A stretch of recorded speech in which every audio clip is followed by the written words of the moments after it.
Welcome everyone. Morning news day session में आपका स्वागत है। आज के समाचार पत्रों में छाई हुई मुख्य खबरों को लेकर हाजिर हूं मैं। तो करते हैं शुरू। पहली खबर इस प्रकार है, सभी 75 जिलों को मिलेगी मोबाइल फोरेंसिक वैन। यूपी के हर जिले में अब घटनास्थल से वैज्ञानिक साक्ष्य उठाने के लिए मोबाइल फोरेंसिक वैन MFV उपलब्ध रहेगी। ऐसी 75 वैन खरीदने के लिए गृह विभाग ने 18 करोड़ 75 लाख रुपए मंजूर कर दिए हैं। मोबाइल वैन की हर इकाई के लिए करीब 25 लाख रुपए दिए जाएंगे। इनकी खरीदारी विभाग को 31 मार्च 2025 से पहले कर लेनी है। वैन में आधुनिक उपकरण व प्रशिक्षित दरोगा रहेंगे। घटनास्थल से वैज्ञानिक साक्ष्य लेने में मदद मिलेगी।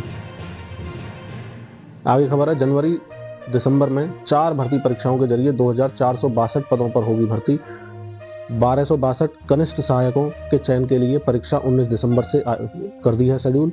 उत्तर प्रदेश अधीनस्थ सेवा चयन आयोग ने मंगलवार को 4 भर्ती परीक्षाओं के कार्यक्रम जारी कर दिए हैं। दिसंबर व जनवरी में होने वाली इन भर्ती परीक्षाओं के माध्यम से युवाओं को 2462 पदों पर भर्ती के अवसर मिलेंगे। विभिन्न विभागों में कनिष्ठ सहायकों के 1262 पदों पर सबसे ज्यादा भर्तियां होंगी। सम्मिलित कनिष्ठ सहायक मुख्य परीक्षा के तहत टंकण परीक्षा 19 दिसंबर से शुरू की जाएगी। जल्द प्रवेश पत्र जारी किए जाएंगे और उसमें अनुक्रमांक के अनुसार टंकण परीक्षा की तारीख व समय की जानकारी दे दी जाएगी। तो जो भी इस परीक्षा में बैठने वाले अभ्यर्थी हैं अपनी तैयारी को पूरी रखें। आगे खबर है, राज्य कृषि सेवा प्रारंभिक परीक्षा परिणाम को दी चुनौती, याचियों के प्राप्तांक तलब। उत्तर प्रदेश लोक सेवा आयोग ने 18 सितंबर को घोषित किया था परिणाम। इलाहाबाद हाईकोर्ट ने उत्तर प्रदेश लोक सेवा आयोग को राज्य कृषि सेवा परीक्षा 2024 की प्रारंभिक परीक्षा में याचियों को मिले अंक पेश करने का आदेश दिया है। इस पर याची अपनी आपत्ति दाखिल कर सकेंगे। यह आदेश न्यायमूर्ति नीरज तिवारी की अदालत ने देवेश वत्स व 2 अन्य की ओर से प्रारंभिक परीक्षा के परिणाम की वैधता को चुनौती देने वाली याचिका पर दिया है। याचिका अधिवक्ता सिद्धार्थ खरे व अनुराग कुमार ओझा ने दलील दी कि उत्तर प्रदेश लोक सेवा आयोग ने 10 अप्रैल 2024 को भर्ती विज्ञापन निकाला। याचियों ने प्रारंभिक परीक्षा दी थी। इसी में एक और खबर है, मामूली मुकदमों की जानकारी छुपाने मात्र से नियुक्ति न देना अन्याय है। कोर्ट ने बलिया के SP के आदेश को रद्द कर याची को नियुक्ति देने को कहा है। इलाहाबाद हाईकोर्ट ने कहा कि हलफनामे में मामूली आपराधिक मामले की जानकारी न दिए जाने मात्र से नौकरी देना अन्यायपूर्ण है। यह टिप्पणी कर न्यायमूर्ति सलिल कुमार राय ने बलिया के पुलिस अधीक्षक के आदेश को रद्द कर आशीष कुमार राजभर की याचिका स्वीकार कर ली है। कोर्ट ने कहा है कि आवेदक नियुक्ति के लिए योग्य है तो मामूली प्रकृति के अपराध के मामले में छुपाई गई जानकारी को नजरअंदाज किया जा सकता है, वह भी तब जब याची ने दूसरे हलफनामे में उक्त जानकारी का खुलासा कर दिया हो। डिजिटल माध्यम से पढ़ाई करा रहे शिक्षक होंगे पुरस्कृत। राज्य स्तरीय ICT प्रतियोगिता में होगा चयन। प्रत्येक जिले से 2-2 अध्यापकों से मांगे गए नाम।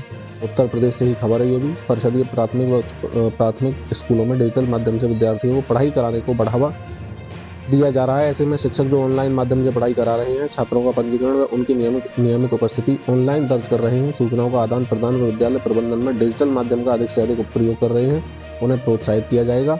ऐसे अध्यापकों को इंफॉर्मेशन कम्युनिकेशन टेक्नोलॉजी ICT पुरस्कार दिया जाएगा। ICT प्रतियोगिता दिसंबर में आयोजित कराई जाने की तैयारी की जा रही है। सैलरी सरकारी पर इनको तो प्राइवेट प्रैक्टिस की बीमारी। कई बार जुटाए जा चुके साक्ष्य लेकिन अब तक नहीं की गई कोई भी कार्रवाई। खबर को जानते हैं विस्तार से। KGMU में चिकित्सा सेवा सुधरने का नाम नहीं ले रही है। जूनियर के साथ सीनियर डॉक्टर प्राइवेट प्रैक्टिस में व्यस्त हैं और मरीजों का इलाज प्रभावित हो रहा है। ट्रॉमा सेंटर में आने वाले गंभीर रोगियों को बहला फुसलाकर निजी अस्पताल में शिफ्ट करा दिया जाता है। नियमित डॉक्टरों को हर माह हजारों रुपए नॉन प्रैक्टिस अलाउंस NPA के रूप में मिलते हैं। आलम यह है कि शिकायत और सबूत के बाद भी कोई ठोस कार्रवाई नहीं होती है।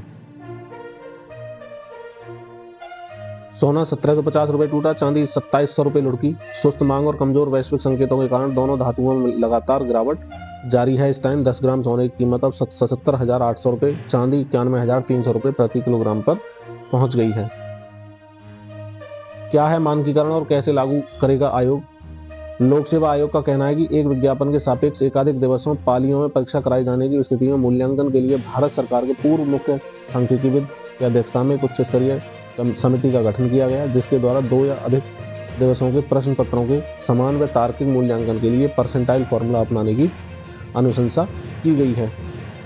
प्रक्रिया पर आयोग ने मांगे सुझाव। आयोग अभ्यर्थियों की तरफ से मानकीकरण के संबंध में प्रेषित समस्त सार्थक सुझावों का स्वागत करेगा व उसे लब्ध प्रतिष्ठित विशेषज्ञों के समक्ष प्रस्तुत करेगा। विशेषज्ञ जो हैं उनके द्वारा सुझावों को औचित्यपूर्ण पाए जाने की स्थिति में आयोग ने अपनी प्रक्रिया में सम्मिलित करने पर सार्थक विचार करेगा। इस प्रक्रिया के लिए अगर अभ्यर्थियों के पास कोई बेहतर सुझाव है तो आयोग की ईमेल online.uppsc@nic.in पर प्रेषित कर सकते हैं। एक बार फिर से जान लें, online.uppsc@nic.in पर जाकर के अपना सुझाव दे सकते हैं। खबर है लोक सेवा आयोग की।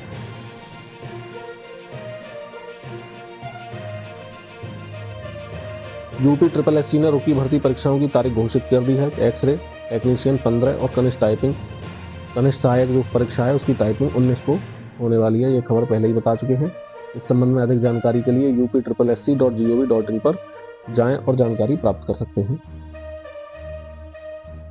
शीर्ष क्रम को दिखाना होगा दम। दक्षिण अफ्रीका के खिलाफ तीसरा मुकाबला आज है। संजू और तिलक को छोड़ टीम इंडिया के अन्य बल्लेबाज नाकाम रहे हैं। थोड़ा सा जान लेते हैं खबर को विस्तार से। युवा भारतीय टीम को अगर दक्षिण अफ्रीका पर बढ़त बनानी है तो बुधवार को तीसरे T20 मुकाबले में शीर्ष क्रम को दम दिखाना होगा। बल्लेबाजों की नाकामी के चलते टीम को दूसरे मुकाबले में हार का सामना करना पड़ा था। पहले मुकाबले में भी संजू सैमसन को छोड़कर ऊपरी क्रम के अन्य बल्लेबाजों ने निराश किया। सुपर स्पोर्ट पार्क की पिच भी गक्वेरहा की पिच की तरह तेज और उछाल भरी है। ऐसे में बल्लेबाजों को स्कोरबोर्ड पर रन टांगने होंगे। अर्शदीप तेज गेंदबाज जो हैं भारत के, वो कह रहे हैं मैं इस बात पर गौर करता हूं कि हमें विकेट लेने की जरूरत है या रन प्रभाव पर अंकुश लगाने की। डेथ ओवरों की गेंदबाजी में कुछ दिन आप अच्छा प्रदर्शन करते हैं जबकि कुछ दिन ऐसा नहीं होता। हमें शांतचित्त बने रहना होगा। हम चीजों को सरल बनाए रखने का प्रयास करते हैं। तो देखते हैं क्या टीम इंडिया करती है। एलन मस्क शुरू कर सकते हैं भारत में सैटेलाइट इंटरनेट सेवा। मानदंडों का पालन करने पर स्टारलिंक को लाइसेंस देने के लिए भारत सरकार तैयार हो गई है। उद्योगपति एलन मस्क की कंपनी स्टारलिंक भारत में जल्दी सैटेलाइट इंटरनेट सेवा शुरू कर सकती है। सरकार स्टारलिंक को लाइसेंस देने के लिए तैयार हो गई है। संचार मंत्री ज्योतिरादित्य सिंधिया ने मंगलवार को कहा कि अगर स्टारलिंक सैटेलाइट इंटरनेट सेवा के लिए लाइसेंस से जुड़े मानदंडों का पालन करती है तो उन्हें लाइसेंस दे दिया जाएगा। स्टारलिंक अभी तक दुनिया में 100 से अधिक देशों में अपनी सेवा देता है।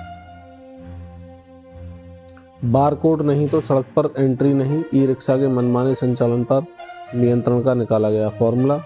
देखते हैं आज इस विस्तार से इस खबर को। खबर है प्रयागराज से।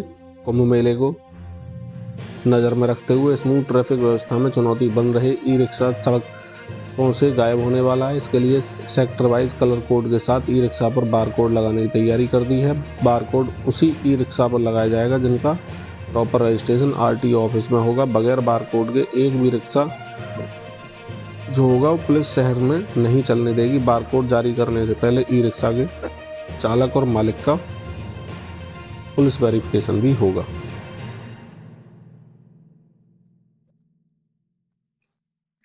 आक्रोश है अभी तक। प्रयागराज में धरने पर डटे हुए हैं छात्र। 12 घंटे के अंदर 2 बार लौटे डीएम और सचिव। एक पेपर लीक ने खराब कर दिया छात्रों का ये पूरा साल। पीसीएस और आरोप परीक्षा की बारे में बात चल रही है। एक से अधिक दिन और पालियों में कराने के खिलाफ छात्र जो हैं उत्तर प्रदेश लोक सेवा आयोग के बाहर पिछले 2 दिनों से डटे हुए हैं। आंदोलन जो प्रदर्शनकारी छात्र हैं, वार्ता के लिए जिलाधिकारी रविंद्र कुमार मानदड़ और लोक सेवा आयोग के सचिव अशोक कुमार मंगलवार सुबह एक बार फिर पहुंचे। दोनों अफसरों ने 12 घंटे के अंदर दूसरी बार आंदोलनकारी छात्रों को समझाने की कोशिश की लेकिन उनकी अपील पर कोई असर नहीं हुआ। छात्रों का हुजूम एक से अधिक दिन परीक्षा कराने की नोटिस निरस्त करने की मांग पर अड़ा रहा। थक हारकर दोनों अधिकारियों को खाली हाथ ही लौटना पड़ा।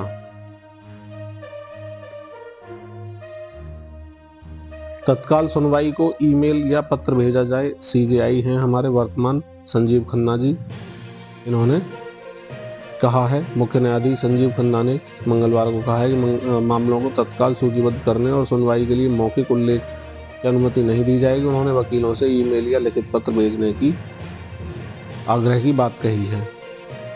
अब एआई से होगी सड़कों की निगरानी। यातायात व्यवस्था सुधारने के लिए पीडब्ल्यूडी ने शुरू की तैयारी। पहले कुछ सड़कों की निगरानी की गई थी, अब सभी के लिए लागू किया जाएगा।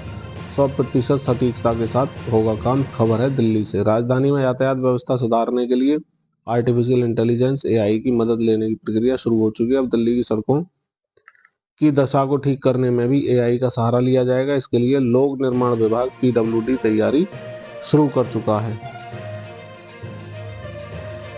दिव्यांगों के लिए अच्छी खबर है। दिव्यांगों के लिए आसान की जाएगी छात्रवृत्ति पोर्टल पर आवेदन की प्रक्रिया। UDID पोर्टल से डाटा स्वतः प्रदर्शित करने की व्यवस्था की जा रही है। समाज कल्याण मंत्री हैं असीम अरुण जी। उनका कहना है ऑनलाइन आवेदन में जितने कम कॉलम विद्यार्थियों को भरने होंगे, गलतियां होने की आशंका भी उतनी ही कम होगी। इसलिए डाटा को विभिन्न आधिकारिक वेबसाइट से ऑटो फैच करने की सुविधा की गई है। परीक्षा केंद्रों की सूची से 1015 वित्तविहीन विद्यालय बाहर हो चुके हैं। प्रश्न पत्रों की निगरानी जो है वो भी AI के माध्यम से होगी। पिछले वर्ष की तुलना में वित्तविहीन घटाकर राजकीय और एडेड विद्यालय इस वर्ष बढ़ाए गए हैं। हाई स्कूल और इंटर की बोर्ड परीक्षा को मद्देनजर रखते हुए यूपी की खबर है ये। छा गई दीपिका, जीत गया भारत। एशियन महिला हॉकी प्रतियोगिता से बात हो रही है जो बिहार पटना में इस टाइम आयोजित हो रही है। भारत ने लगातार दूसरा मैच जीत लिया है।